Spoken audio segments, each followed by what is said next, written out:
Welcome, everyone. This is, I believe, the third session, right? Third session of ethics of our fighters, the development of Jewish military ethics with Rabbi Shlomo Brody. Good to see you with us today. And I think with that, I'll turn this to you, Rabbi Brody. Okay, great. Thank you so much. And it's great to be back with everyone and to have our last session of the series about the development of Jewish military ethics. And today I want to speak about, again, about an event that took place before the founding of the State of Israel, which I think was a very seminal moment in Zionist history and also in your military history, or at least for the Jewish people, which relates to the issue of the Warsaw Ghetto Uprising. As we know, in 1943, the residents of the Warsaw Ghetto rebelled against the Nazis, and it was a surprisingly long rebellion that worked for a certain amount of time, but ultimately was suppressed by the Nazis, and led to the death, and ultimately either in the ghetto or after being sent off to the concentration camps of many Jews. And one of the things that seems to have been discussed then, both in the ghetto, but certainly afterwards, was the question of whether this was right. I mean, was this right that we should do a rebellion, even though it wasn't clear that it would be successful? To the contrary, it seemed quite clear that it wouldn't be successful. And that being the case, one of the questions that people ask is, well, if it's just going to be a suicide mission, is this something which should be justified?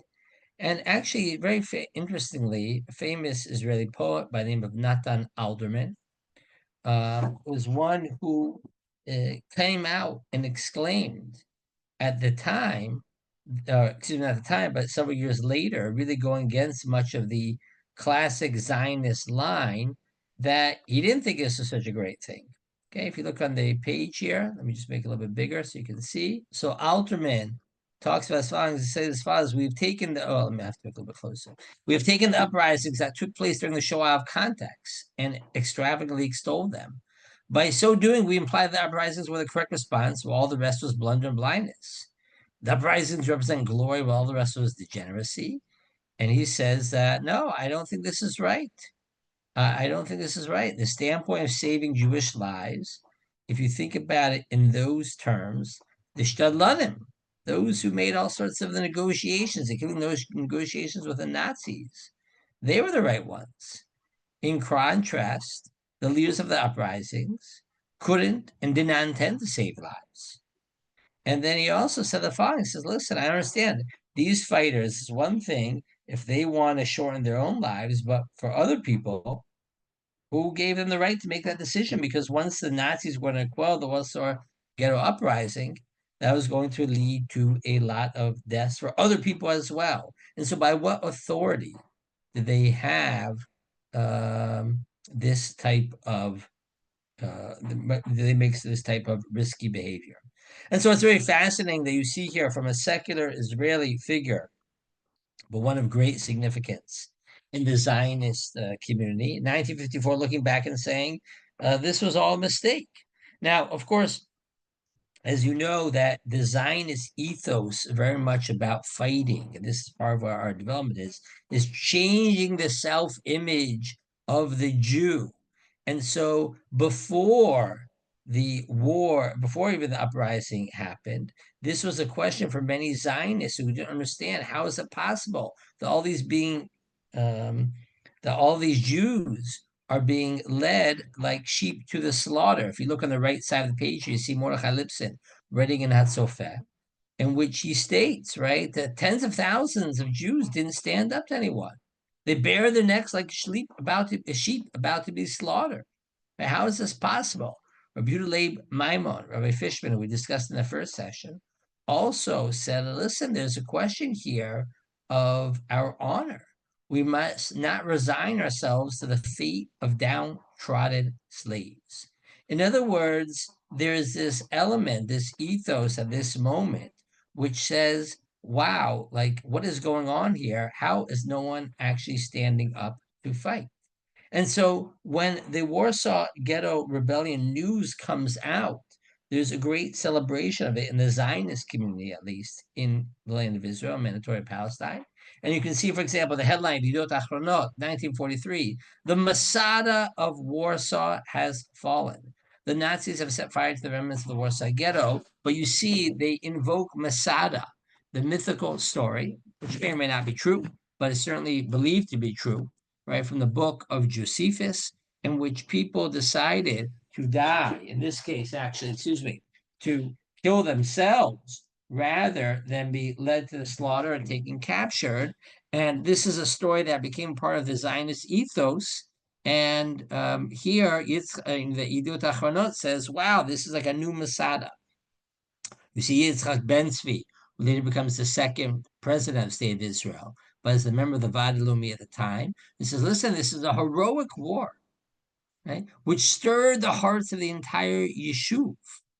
And you see Yitzchak Greenbaum, who is the chairman of the Va'ad Hatzalah Rescue Organization, says they made their last stand and renewed the tradition of Masada and Bar Kokhba and the zealots of Jerusalem who fought against the Romans. Now, of course, if you're going to invoke the zealots of Jerusalem, that's not necessarily the best model. Same thing with Bar Kokhba. Bar Kokhba was a failed rebellion. The zealots of Masada are highly criticized by Chazal, by the sages, as being overly belligerent. And that being the case, one of the questions which emerges is, well, is this or was this a good tactic, right? Was this actually a good decision, a justifiable decision? And as we're going to see, there's some interesting arguments back and forth on this issue. So if you look at the Mizrahi Executive Committee in 1943, so the religious Zionists of this time period, were saying that, listen, they agreed with the rest of the Zionist community and felt this is a tremendous Kiddush Hashem. From behind the Warsaw Ghetto sealed walls rise the muffled cry of the Jewish remnant, which fights for its life with wondrous and awe-inspiring bravery. The Jewish remnant cries out for help, but no one comes.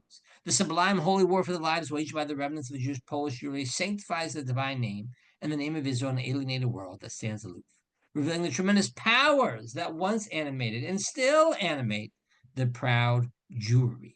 In other words, they see this as a rebellion that was invigorating to the Jewish fighting spirit. They all died. It failed. That doesn't matter. It invigorated the fighting Jewish spirit. Is this indeed a Jewish proper ethos with regard to these issues? So it's interesting. You do see in some sources a little bit of this type of discussion, some, of a favorable outlook, I guess you'd put it, towards um, the ideas of supporting such a rebellion, right, of supporting such a bravery, this type of, fighting spirit. And there are a couple of different sources along these lines. I want to show you the statement of the Barvanel or Bravanel, one of the important Spanish commentators of the 15th century, who has this idea of a kavod tovam, right? There's a greater respect, as it were, in dying in a certain manner, right? In a bravery and whatnot, than there is, excuse me, I'll try to pull up the screen here, right? That there is in a disgraceful living. In other words, he invokes an idea, which, well, let's see it inside, in which you say that it is better to die a glorified death than it is to live in such a denigrated life. He says follows. He's referring to the sons of Shimon and of Yaakov, Shimon and Levi, who endanger themselves because a glorified death, a death of dignity, is better than a disgraceful living. Okay, and therefore he goes on to say, it was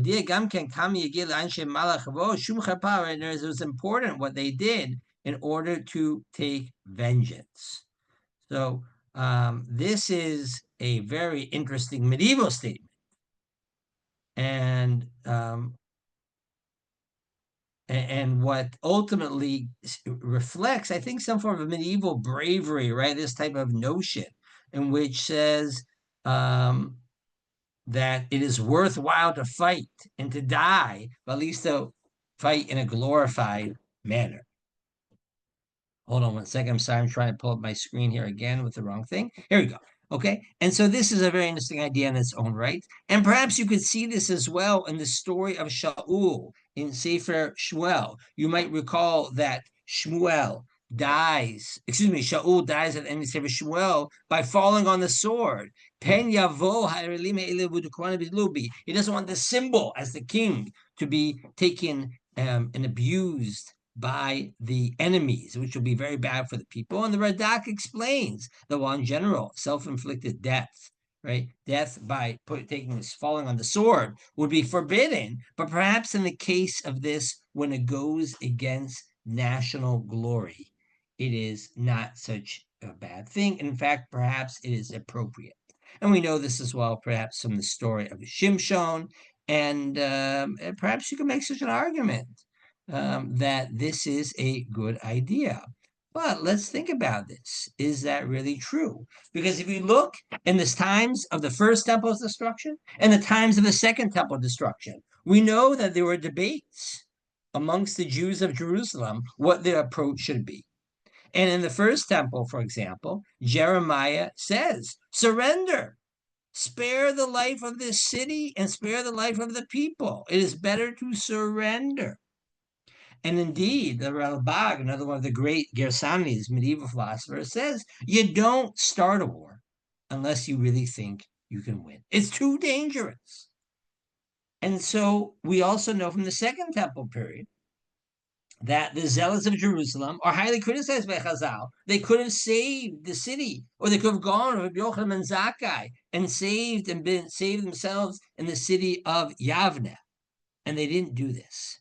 And so it's actually quite interesting that you see a bit of criticism at the time already of the Warsaw Rebellion amongst Jews living in Eretz Yisrael, who basically say the way of the Jewish people is to survive, to live.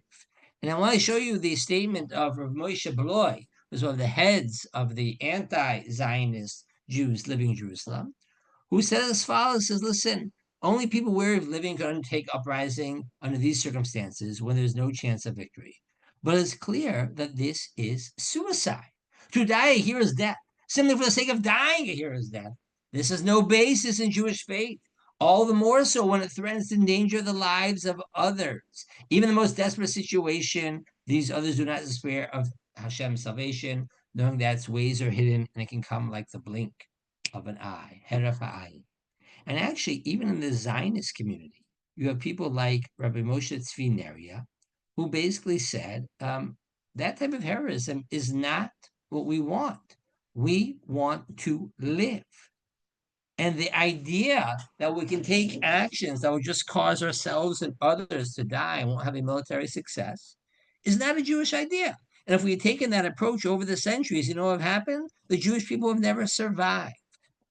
So these are actually some very powerful arguments, which are getting to a very core moment in Jewish history, which is the following. The Warsaw Ghetto Rebellion was for many a turning point in which finally the Jews of Europe said, no more. We will not be led like sheep to the slaughter. And the Zionist community, by and large, saw this as a great, brave action and the appropriate tactic to be taken. But many responded and said, no, no, no. This was not the way to do it because at this stage, it's just a suicide mission. And a suicide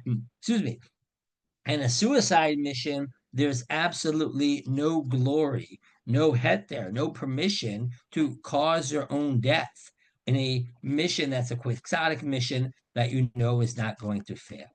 And you see this as well in some other writings also. So, and I know this is surprising a lot of people because, the Warsaw Ghetto Uprising has taken on its own myths, in terms of being how great it is. But in fact, many are critical. So you see here Rabbi Simcha Elberg writing in the Hapardes Journal years later, said the Warsaw Ghetto Uprising was not capable of creating even the faintest of illusions that would change the real tragic situation. It's precisely the quiet experience of millions, right? Those who are sitting there and accept the punishment of the galut and don't try rebellion are those who are actually following the way of God. So you see very, very, very different approaches here. And the question is, what was right? And how do you understand this? Because there's no doubt that in Jewish history, the raid of rebellion, of Bar Kokhba, the failure of the Biryonim, of the rebels in the time of the Second Temple, to give up, the failure at the times of Jeremiah of not surrendering to the Babylonians is all seen as a tragic mistake, which leads to unnecessary deaths and the loss of Jerusalem. So would it have been worthwhile to fight? And I think really the most interesting question is, well, what was the argument being given by those who are in the Warsaw Ghetto itself? And here there's actually a very, very interesting testimony that's brought down in the name of Rav Menachem Zamba. Rav Menachem Zamba was the biggest Talmid Chacham in the Warsaw Ghetto. He was one of the great Talmudists of his era. And allegedly, there's a little bit of dispute, is this true? And some of his apologists, more like the ultra-Orthodox apologists or anti-Zionist apologists, say that he didn't really say this, but what has been recorded by Hillel Zeidman and others is saying that he said when they came and asked him, "What do you think?" He said, "Listen, we let ourselves be taken to the Umschlagplatz, right, to the train, station, right, to the train platform, where we were taken off to be killed, and we didn't put up a fight. We have a wise people, and we thought, oh, maybe we'll be saved, whatever it might be. Does that make any sense? Asur lanu lasgir etzmenu biyad oyev. We cannot turn ourselves over." And he says something very interesting. He says, "Listen, there are different ways of kiddush Hashem, of sanctifying the name of God. In the old days, it might have been to say we won't convert and we will be killed. But in our times, the way to Mekadesh Shem Shemayim is to put up a fight." And if that's the case, it's a very, very fascinating argument, because basically what he's saying is that the notion of Kiddush Hashem itself is being transformed in this time period because of the way in which we have the opportunity now to fight. When we didn't have an opportunity to fight and put up a resistance, it was one thing. But in a situation like this, where we have such an opportunity to fight and to win, or not to win, but at least to protect ourselves, we have to stand up for it. And this is a very interesting idea because, again, what was Rav Neria saying? Rav Neria was saying the Warsaw Ghetto didn't make sense. The way of the Jewish people is to survive. And this is an argument which basically says, no, the glory of the people, the honor of the people is necessary. And you ask yourselves, well, who is right? I mean, if you think about it, a good argument could be made that more people died from the Warsaw Ghetto and didn't survive. We have survivors from the Holocaust. We have survivors from the ghettos, and we have survivors from the camps. And so, well, you could argue that on a quantitative level, perhaps more people would have lived after the war, survived the horrors, had we not had the Warsaw Ghetto Uprising. But part of the question is, A, is that really true? And B, even if it would be true, is there not still value in putting up a fight and transforming the identity of the Jew? Because indeed, this was a turning point for many Zionists and had a very, very big impact in Eretz Yisrael, as we saw, on Jews starting to say, okay, at this stage, we need to know now that the way of the Jewish people is to fight. So I think this is a very, interesting and open dilemma, which I'm happy to open up to the group, and a very transformative moment on this. Okay, so that being the case, I want to then show you a very interesting writing of Rabbi Yechiel Yaakov Weinberg. Rabbi Yechiel Yaakov Weinberg, known as the Sridei Eish, right, who literally means the remnant from the fire, is one of a Gdolim who lives before the war, but once the war finishes. He's one of the few survivors. He was actually in the Warsaw Ghetto at times during the war. And he has some very interesting writings about this idea, in which he says as follows: says, listen, I find it very superficial how people look down on those who didn't fight, meaning you don't understand the way that the Germans systematically caused us so much emotional and personal damage in the course of this period. You don't understand, right, how they managed to succeed in pushing us down. And so all of this superficial criticism, Zionist criticism, Monday morning quarterback, whatever you want to call it, of those who didn't rebel is really not fair. But having said that, you then also can appreciate how great the rebellion was. Only when you know how the situation was at the time,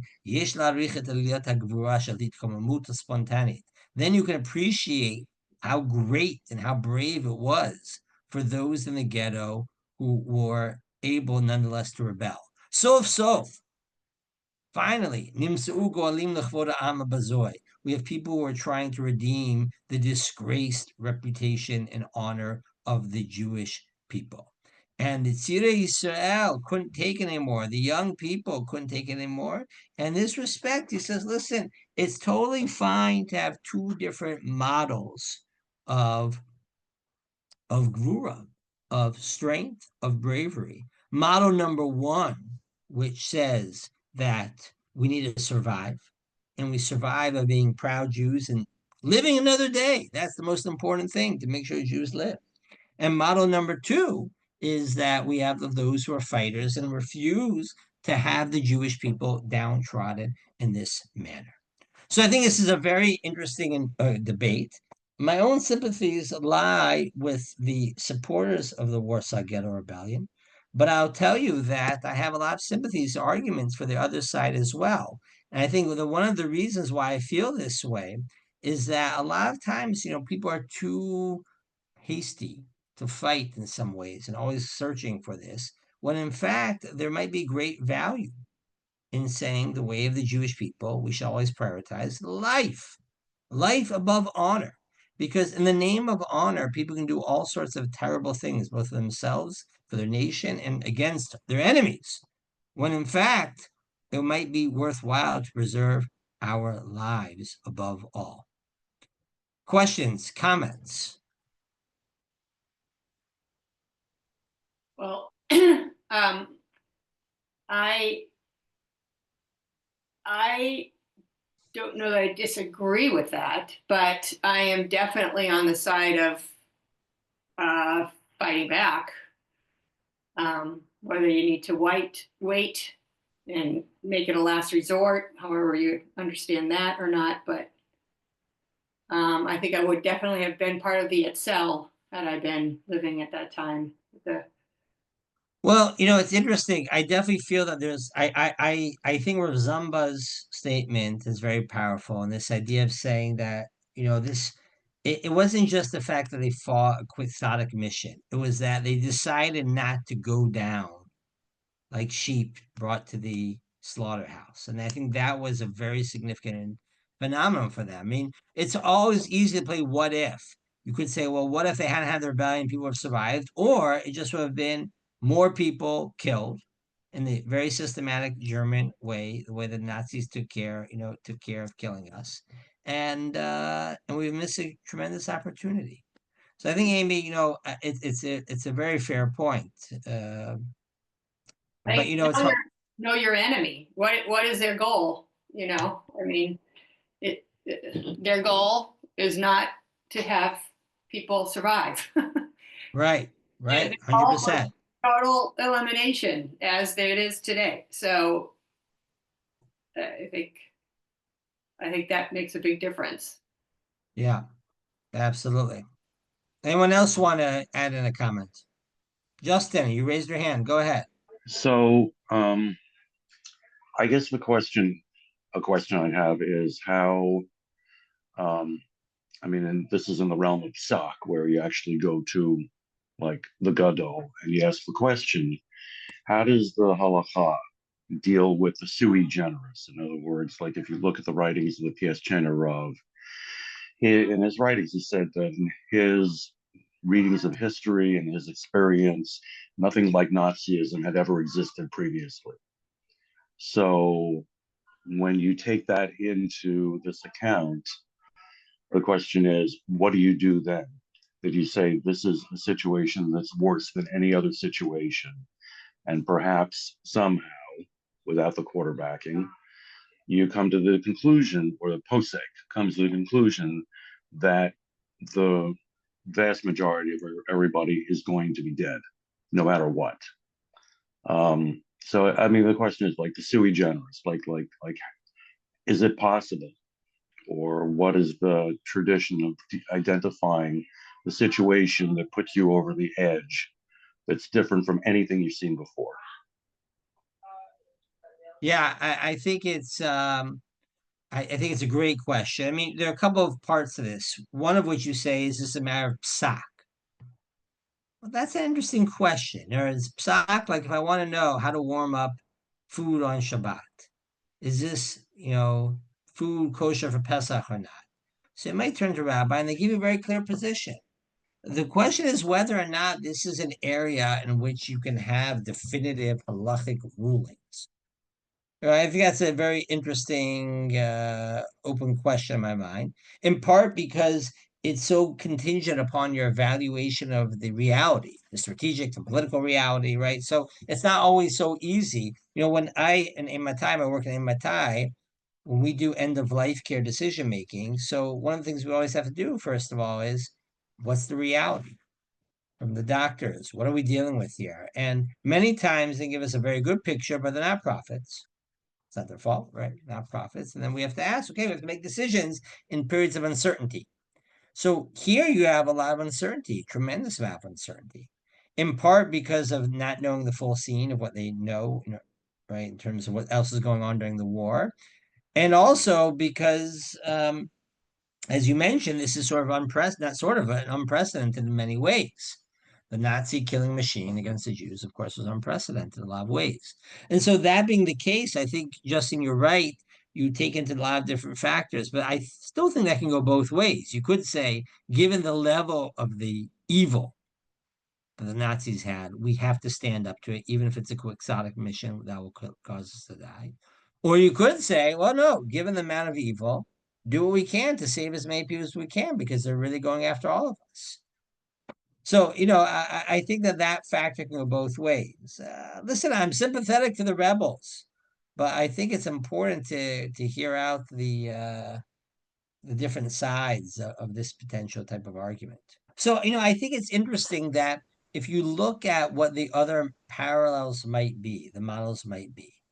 So, in Israel, there's a lot of glorification of the Warsaw Ghetto Uprising. That's why Yom HaShoah was put on the day, Holocaust Remembrance Day, was put close to, right? They couldn't do it. It was actually Passover night.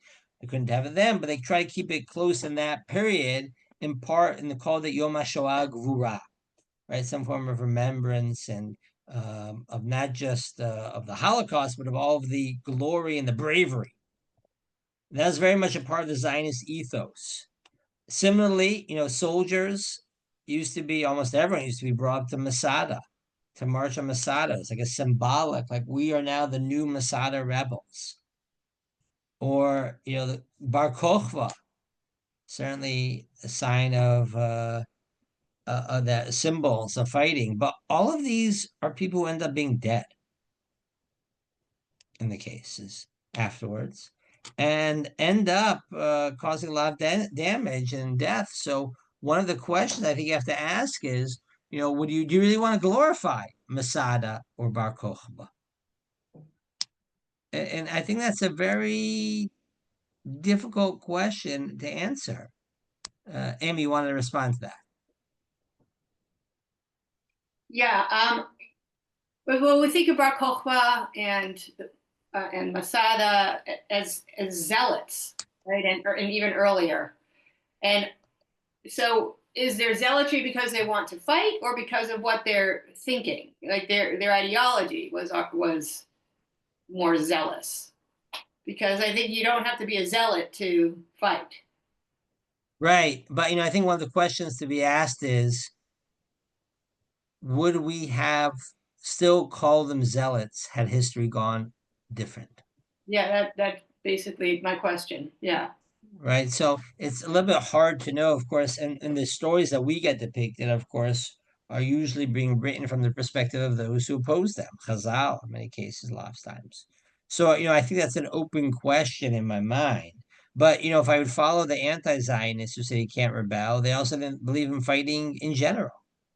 Right? And they didn't join the army, right? Many of them in the War of Independence, and we're still dealing with some of those issues, right? So there's a lot at stake in this battle that relates in this debate, of course, that relates to not just a specific dilemma at the time, but also the image of the Jew as a fighter, as a warrior. Well, then we have the Nazis and their heroism, which is vaunted. Well, so their heroism is vaunted, but keep in mind the sages never talk about the military victory in Chazal, right? So it's an interesting case in which you could argue and say they downplayed it. The miracle of the oil, the restoration of the temple, the Beit HaMikdash is much more promoted. And so, I think that being the case, it's an interesting question about what exactly is the legacy that you have to deal with. And of course, you have this overlying issue that these all happened, 17, 18 centuries earlier. And I mean, this is one of I think the big questions is that Jews, and this is why, I picked this topic, is that Jews, if they wanted to develop a Jewish military ethos, needed to find historical precedent. They needed to find some continuation. And so they grabbed onto Masada or the rebels, the Zealots or Bar Kokhba. But, those are complex models because they don't work. And they're highly criticized, and certainly in rabbinic literature for it. And I think that one of the things that really made a difference here was in the case of Masada, for example, if they don't commit suicide, what happens? Well, it could be they're taking it as slaves, but we know from Josephus' the same writings that others hid and survived and stayed on Eretz Yisrael, right? Stayed on in Israel. In the case of Jeremiah says, surrender and save Jerusalem. I mean, there was actually an alternative that was clear to live. In the case of the Warsaw Ghetto Rebellion, a good argument can be made, we're going to die either way. The question is, how are we going to die? And I think that's actually a very powerful distinction between those cases, and is one of the reasons why people are much more sympathetic to it, beyond the fact, of course, that how it ended up being spurring so much of an ethos of fighting in the Zionist community once those reports emerged. And so that respect, I think, was a very powerful, but, it wasn't clear in 1943 if anyone was actually going to ever hear of the story. If the rebellion gets squashed in one day, which certainly would have been possible, would anyone even remember the story? I don't know. And of course, there's no way of knowing how that's going to work out at the time. So it's, it's a very, go ahead.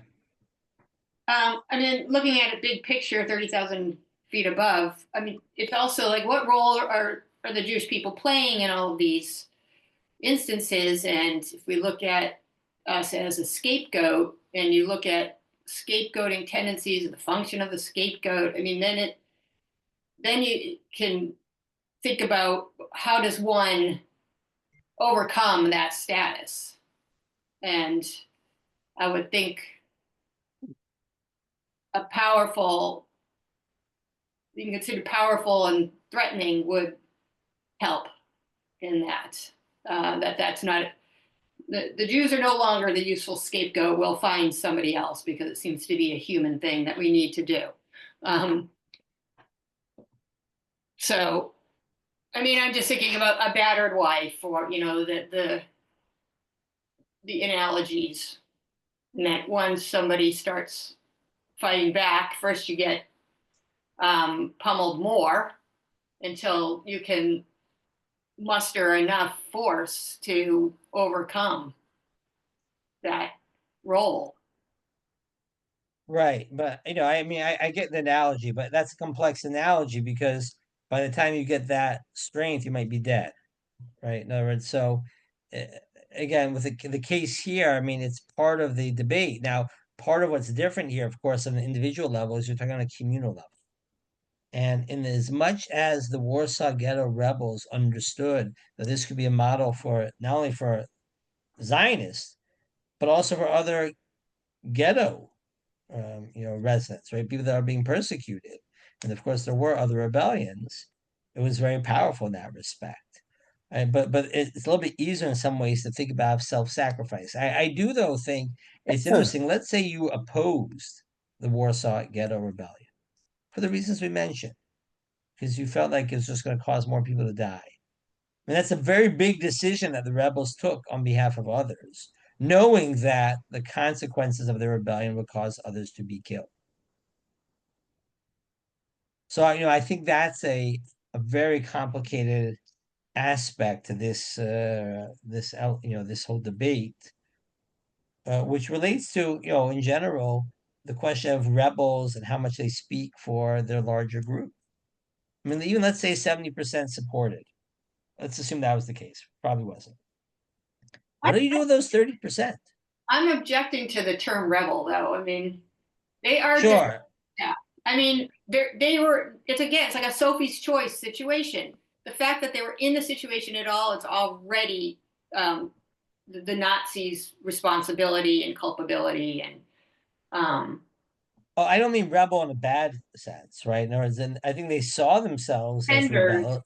or something. Yeah, Yeah. you could think of it as defenders, but I think they saw themselves as rebels because they wanted to say we're standing up for our independence. So I mean, but it That they had it before, so it's more. okay, yeah, okay. It's a question of semantics, which is significant, but I understand your point. You can go back and forth on that one. Go back and forth on. Yeah. I do think it's interesting that in more recent years, I don't think Masada, the Warsaw Ghetto, I don't think they're as promoted as much as they once were. And I think that's for a few reasons, partly because we have many more examples of bravery since then, more successful military adventures, of course. And I think also that Israeli society has become a little more mature about understanding the cost of some of these actions that happened back then. Well, Right? So, yeah, it's that again a situation of power, right. Well, it's partly power, yeah. It's partly the maturity that comes with power as well over time, 100%. But I do think it's a fascinating debate. I think it's fascinating to see these ideas. Do we care about national honor? And people sometimes ask me, where do you see national honor in the Torah? It's an interesting question. Where do you get this idea? We have Kiddush Hashem, Chilul Hashem, of course. But do we have a national honor in the sense of a martial honor? Do we have martial honor in rabbinic lore? I think it's a good question. And I don't think you see as much of it. And in fact, many times you see in the Chazal, they'll take passages that seem to be lauding, biblical passages that lauds physical heroism and turn it into spiritual heroism and say, right, as the greatest warriors are those who are fighting the Milchama of Torah, Milchamta Shel Torah. This idea that you have spiritual warriors, and that's our ideal. And so, I think there's a little bit of a checkered history on this issue. And that's why I think this is such an interesting episode in which the ethos and the self-identity gets transformed. Yeah, I'm just thinking of Ein Kemach, Ein Torah. You gotta be Yeah, alive. you don't need to convince me. I'm saying, but it's interesting though that you have to not reinvent, but you have to re-promote certain strands which have been downgraded over the years, downplayed by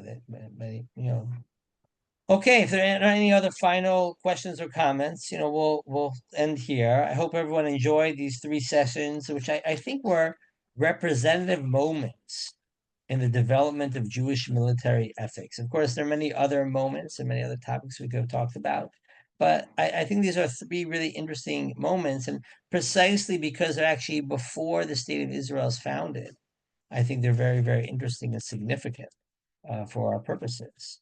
Of course, there's much more to talk about, and if you're interested, you're welcome to read my book, Ethics of Our Fighters, where I get into details of some of these stories. Sometimes in my lectures, I think I'm even better than in the book at times because I'm able to elaborate in different ways. Are you writing a second edition? Are you going to write a second edition? We're right now working on the Hebrew edition, actually, which I'm trying to finish up right now for the Israeli audience. I don't think we have a second edition, but there are other topics I would like to have covered more extensively or covered at all, which I didn't get to, particularly relating to military and civilian relations, the draft, endangering individuals, say the public, leadership responsibilities, things like this. I think they're very, very important. So we'll see, but I know there's a lot to write these days. So thank God.